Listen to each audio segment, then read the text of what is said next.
Hi friends, তোমরা সবাই জানো যে আমি এখন উজ্জয়নে আছি। তো এটা পরের দিন সকাল সকাল ঘুম থেকে উঠেই আমি চলে গেছিলাম পুজো দিতে। এটা মন্দিরের একদম সামনেটায় অনেক দোকান রয়েছে। এখান থেকে তোমরা ঠাকুরের জন্য মালা, প্রসাদ, অনেক কিছু আরও অনেক কিছুরই দোকান আছে। তোমরা সব কিছুই এখান থেকে মোটামুটি নিয়ে ভেতরে ঢুকতে পারবে। তো এটা হচ্ছে মন্দিরের একদম সামনেরটায়, ওখানটা একটা বড় স্ক্রিন লাগানো আছে। যখন খুব ক্রাউড হয়ে যায় এখানে অনেক মানুষ বসে বসেও এখানে মন্দিরের সব কিছু দেখার। এটা হচ্ছে ভস্মারতি বুকিংয়ের জন্য। আমরা ভিআইপি প্রোটোকলে পুজো দিয়েছিলাম। এখানে ভিআইপি প্রোটোকল থেকে আমরা যাচ্ছিলাম মন্দিরের দিকে। তো আমি এখানে উপর থেকে একটা ভিডিও নিয়েছিলাম, জেনারেল লাইনে যারা পুজো দিচ্ছিল ওখানের একটা ভিডিও আমি নিয়েছিলাম, তাই তোমাদের দেখিয়েছি। তো আমাদের এখানে সব কিছু করা হয়ে গেছে। হয়ে যাওয়ার পর আমরা আস্তে আস্তে মন্দিরের দিকটাতে যাচ্ছিলাম। এখান থেকে মন্দির খুব একটা বেশি না, ভিআইপি প্রোটোকলটা হয়ে গেলে একদম সামনে। তো এখানে একটা ছোট্ট মতন জলাশয় রয়েছে, ওর মধ্যে তুমি ফোয়ারা দেখতে পাবে। আর ভেতরে কিছু কিছু ছোট ছোট লিঙ্গ রয়েছে। আর মন্দিরের প্রায় সব জায়গাতেই তোমার এরকম স্ক্রিন লাগানো রয়েছে, কারণ অনেক মানুষ ভেতরে যেতে না পারলে তারা বাইরে থেকে দেখে নেয়। আর এই যে এটা হচ্ছে মহাকাল, 12টা জ্যোতির্লিঙ্গের মধ্যে একটাই জ্যোতির্লিঙ্গ যেটা নাকি দক্ষিণমুখী। দক্ষিণমুখী জ্যোতির্লিঙ্গ, দক্ষিণ দিক হচ্ছে কাল। তো একমাত্র জ্যোতির্লিঙ্গ যেটা একদম দক্ষিণ মুখে, কারণ মহাদেব এখানে মহাকাল হচ্ছে কালকী কাল, মহাকাল।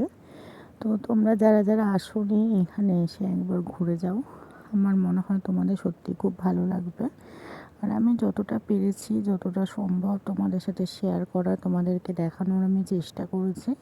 তো একটা ভিডিওর মাধ্যমে তো সব কিছু এ টু জেড তো এরকম দিয়ে দেওয়া যায় না, তাই যতটুকু আমি পেরেছি আমি দিয়ে দিয়েছি। তো এটা আমি তারপরে বিকেলের দিকে একটু গেছিলাম একটু ঘোরার জন্য, তখন এগুলো আমি একটু ভিডিও করেছি। এটা বাবা মহাদেবের মাথায় মাতা গঙ্গা।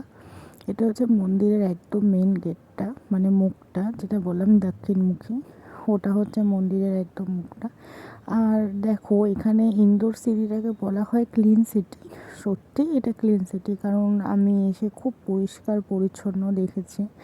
আর প্রায় তুমি গ্রিন সিটিও বলতে পারো, কারণ এখানে আমার এই ভিডিওটা এই কারণেই নেওয়া যে আমার খুব ভালো লেগেছে পরিষ্কার, তারপরে গ্রিন পুরো চারপাশটা।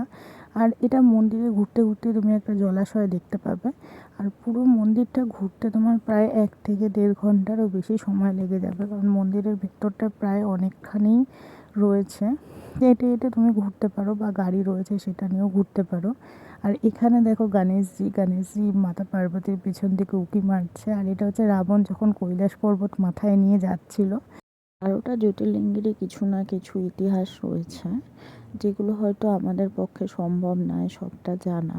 জিনিস আমি কি বিশ্বাস করি জানো তো, যে মহাদেব যতক্ষণ না তোমাকে বলবে ততক্ষণ তুমি এখানে আসতে পারবে না। কারণ এটা আমার নিজের সাথেই হয়েছে। আমার আসার কথা ছিল তোমার ফেব্রুয়ারি 27 তারিখে, আমার টিকিটটা ক্যান্সেল হয়ে যায়, কারণ ট্রেনই ক্যান্সেল করে দেয়। তো আমিও ওরকমই যে আসবো, আমি আসবই। তার জন্য আমি আবার ফ্লাইটের টিকিট কেটে নিয়েছিলাম, নিয়ে ইন্দোর থেকে এসেছি। তো সেখানেও তোমাদের সব কিছু ডিটেলস আমি দিয়ে দিয়েছি। তোমরা আমার ব্লগগুলো চেক করলে তোমরা দেখতে পাবে। আর এখানে ওই যে দেখলে ওটা হচ্ছে 7টা ঋষি মনীষী, যারা এখানে তপস্যা করেছিলেন। এখানে দেখো একটা গণেশের মূর্তি আছে, যেটা আমার খুব পছন্দ হয়েছিল। এই যে কি সুন্দর। আর হচ্ছে যে গণেশ আমাদের মঙ্গল মূর্তি। আর এটা হচ্ছে দোল পূর্ণিমার আগে যেহেতু ভিডিওটা করা, ওরা ন্যাড়া পড়ার জন্য খুব সুন্দর এটা করেছিল। আমি এটাকে একটা ভিডিও নিয়ে নিয়েছিলাম। তো থ্যাংকস ফর ওয়াচিং।